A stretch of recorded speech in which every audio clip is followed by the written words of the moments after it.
conscious vision na this is where we wanna go, Claud? Okay.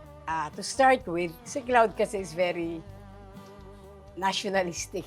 Pinoy na Pinoy. He's an artist. Yeah, you can see Opo. his arts puro very Filipino. With the way he eats, the way siya magluto, very Pinoy. Yes. In fact, in this house, to this day, we serve all local ingredients which we get within the area. Nice. The only thing imported is when we do our kari-karing dagat, we use New Zealand mussels. Kasi nga, because sometimes we have red tide. I agree. Yun lang. Opo. And if somebody tells me na kinakain lang niya with olive oil, but not any other oil, then I will adjust. But basically, it's all Filipino. Okay. So, consciously, unconsciously, I think it's really Claud na talagang Pinoy. You can see, di ba? Oo naman po. Can you guess kung ano yun? Yung bamboo, bent bamboo? Hindi po. Can you guess? Kung ano yung original use niya? Sa kwan po, sa Araro. Exactly. Naranasan ko, na-experience ko pa po yan. So, yeah. Really? Yes. Oh, see? Yan po yung trabaho ko nung after high school, out of school yet ng 1 year. So, yan po ang racket ko. It shows how Pinoy na Pinoy he Opo. is, di ba? Even the details po kasi nung especially the place. At lalong-lalo na po doon sa food po na sinusunod. Yeah. The attention to detail. I mean, for you, for a restaurant to consciously source 99% of the ingredients locally is already an effort in itself. I think so, yeah. Mahirap po yun na. Medyo, but you know, when we started, hindi naman kami talaga, ako siguro, hindi ako aware na gano'n, dapat gano'n. Because we want to attract people. Because I never thought of that way. But apparently, because siguro si Claud is really very Pinoy sa panglasa. Yeah. So it was really just using local. And, Tama po ba yung chismis na narinig ko? Kaya po, kayo po yung napili na bisitahin ni Anthony Bourdain was because Chef Claud was not trained abroad? Not trained abroad. Marami naman nagluluto dito na hindi trained abroad. No? I Siguro think, para isa sa mga, yun nga po, championing the Filipino flavors. okay, I interviewed him and I wrote about it. You can look at it sa internet, Philippine Star. Why Claud? That was the title of my article. I see. Because we were wondering why him, kasi hindi naman siya chef.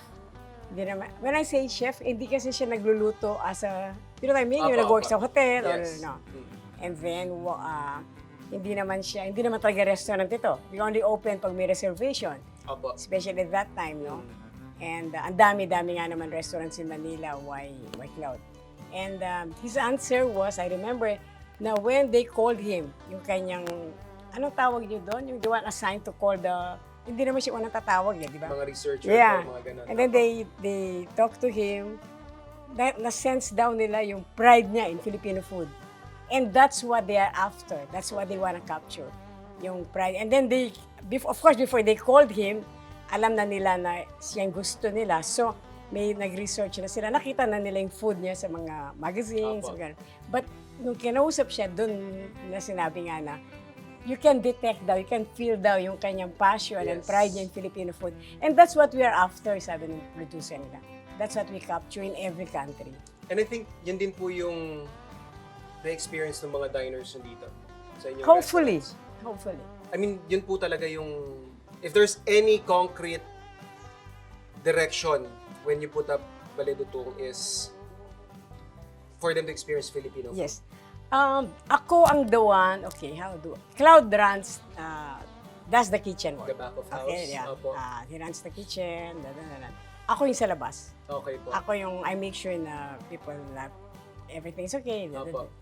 So, ang akin, ang kay Claud is cooking using local ingredients because that's him. Ang akin naman, I want people to go home, especially the foreigners and the young ones, Opo. na appreciating Filipino food. Yes. Madalas kayo makakuha ng bisita from abroad, yung one family, balikbayan. Yung mga anak nila, mga apo nila, hindi na nila nakita yung kumakain na sa silong, sa ganito, na ganito yung pagkain. Hindi na nila na-experience yun They will not even understand this, sinasabi ko, ang Carabao, yolk, and all that. So gusto ko mauwi nila na, wow, Filipino yun ang akin. Yung dati po nating nakagisna na. Kaya I explain the food. Yes. I tell them kung anong origin, why do we eat it in this region, ganyan. And madalas kami makakuha ng guests from the embassies. So when they have guests, they bring their guests dito. So gusto ko malaman nila kung ano yung Pinoy food. Since 1999 po, and kung makikita nyo naman po yung culinary scene, it's ever evolving. Modern gastronomy, medyo nandito na tayo sa degustation era, tasting menu, which you also offer. Ever since. Yeah. By the way, Yeah. bago pa siya naging trend worldwide. What's your impression po of the local culinary scene? I think kasi, Are you optimistic about where we're oh heading? yeah. We're there. Konti pang push na lang, no? Opo eh. The young ones now are really into it. They're spending good money for it, no? Yes. For Filipino food. Hindi na yung kayang lutuin ng nanay ko. And that's it. But, still, para sa akin, I may be wrong, no? Para sa akin, hindi pa rin alam kung lalagay dun sa Pinoy na Pinoy o Yeah. mamodern natin ng konti. Opo. Or, ako personally, ay di ako masyadong naniniwala dun sa, I will change the way it looks so the foreigners will eat it. Yeah. Ang paniwala ko, this is our food. We eat it like this. Yes. But of course, meron talaga rin naman na they have to modernize it para ma-attract. Parang hindi ako yun. Okay. And And there's nothing wrong with that. no, nothing. Yes. I think, para naman sa akin, even if ganito ako, whatever will work para Mag-survive. ang Filipino food, especially internationally, Opo. okay din. And in anything naman, di ba? Merong modern, merong... Yes. And ang ganda lang din po kasi ngayon, especially nandito pa rin po kayo after all these years, is, yun nga po, panay ang sulpot ng mga modern restaurants, which is something that we should, I think, be celebrating as well. Kasi may reference tayo eh.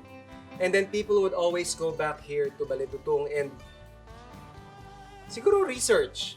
Kagaya ko po, wala akong ibang pwedeng maging example kundi yung sarili ko, how it impacted my views on food, on our culture, na eto, ako naman po yung gitna, na parang na-appreciate ko yung old ways, but there is another side of our heritage na pwede pa nating i-explore, pero kung wala po kasi kayo, I don't think it would be easy for the younger generation to find their identity. Kasi mahirap po yung guidance eh. Yeah. Na parang wala yung mga pillars na kagaya po ninyo na parang ito yung tamang direksyon. This is what we're comfortable serving. I don't know if that's the tamang direction. Yeah. But para nga, as I said kanina, para sa akin, yun ang gusto ko. Exactly. That's what I meant po ng tamang direction. It's Yeah. just follow your heart. I Yeah. mean, it's your expression. I think kung may panindigan ka, is that Yeah. the right word? Panindigan ka, then you do your work better, di ba? Totoo Parang po. ganon. Yes. Parang you cannot, parang kung ako pa gawin mo ng modern Filipino food, parang siguro pilit.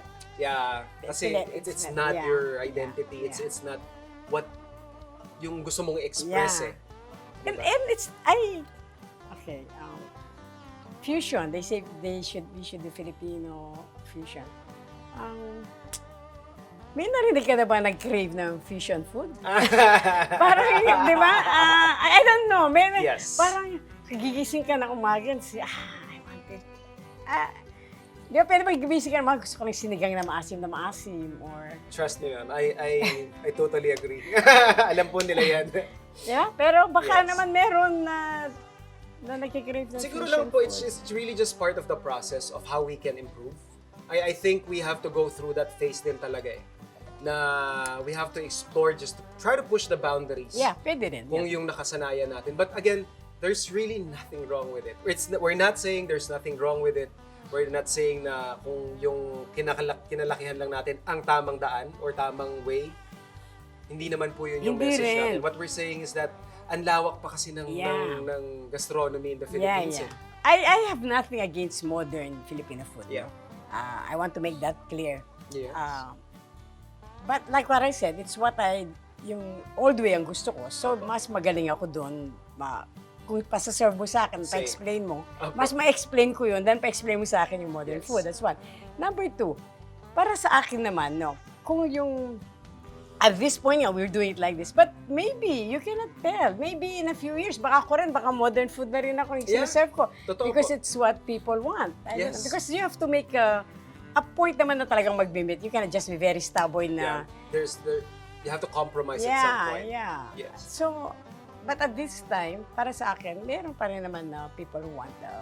Totoo po. And I guess the experience that your diners, your patrons look forward to experiencing when they visit your restaurant is alam nila na ito yung gusto nating ma-experience. Which I think yun nga po, something that I'm really proud of kasi in that aspect, in that regard, malinaw kung ano ang Filipino flavors. There's no confusion with that. Alam natin na gusto natin ng comfort food. Defined natin kung anong flavors yung gusto nating matikman sa ating pagkain. It's just, siguro, we're just trying to expound in such a way na hopefully, balang araw, when they talk about Filipino cuisine, nasa league na rin siya ng mga Italians. Yung mga ganong sineselebrate. We will be there. Yeah. Definitely. Our food is very good. Hindi pa lang tayo talaga, we cannot probably get our acts together, you know, but we will be there. Paniwala ko. Totoo naman po ako.